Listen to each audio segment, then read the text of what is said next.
October, the Media Club relaunched GrandView News. This is how GrandView views our morning announcements. What was different this year was that GrandView News was broadcast live daily over the internet. Let's take a look behind the scenes of GrandView News to see how this is accomplished.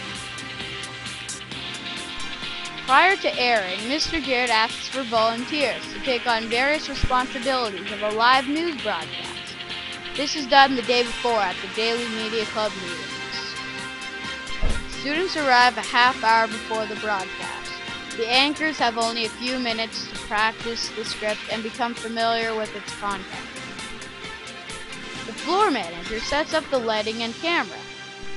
The teleprompter operator loads the script and gets the teleprompter ready for the morning show. The student responsible to monitor the quality of the news sets up their computer. From here, they will watch the live stream, taking note of any freezing, lags, etc., so that necessary changes can be made. The floor director sets up their computer, making sure that all necessary cords are connected correctly. He then opens our online studio to get ready for our live stream. Next, the live video production software is open and the file for today's show is added. The camera must be added, the green screen is removed so that our studio can be seen behind the anchors. Then mics are added and tested. We are now almost ready to go live. For viewers to see the broadcast, a program is opened that allows this to happen. Here, adjustments can be made to improve the quality of the show. Our broadcast will now show up in our online studio, and we are ready to go live. At 9:10, the show is started. The show is sent to Cologne, Germany through the internet, where Make.tv manages our site. It is then available anywhere in the world. Back in Brantford, students wait for the broadcast. What students see is actually several seconds later than what is actually happening in our studio in the computer lab. This is due to the distance the show must travel.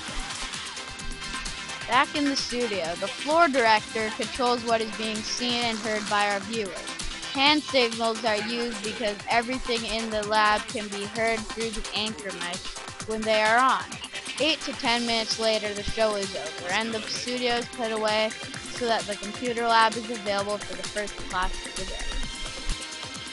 GrandView News has had over 10,000 views. Relatives, some we have never even met, have seen us do the news, including those in Germany, the United States, Pakistan, El Salvador, and South Korea.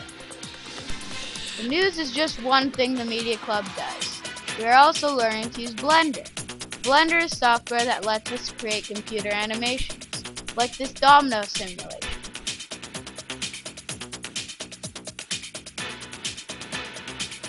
We are also making video games using Blender. On Wednesdays, Media Club members are taking a first-year university course from Stanford University. In Computer Science 101, we use small coding experiments in JavaScript to learn the nature of computers. As you can see, GrandView students in grades 7 and 8 are learning many new skills through our Media Club. That will give us a solid foundation for our learning in high school and beyond. And best of all, we're having fun.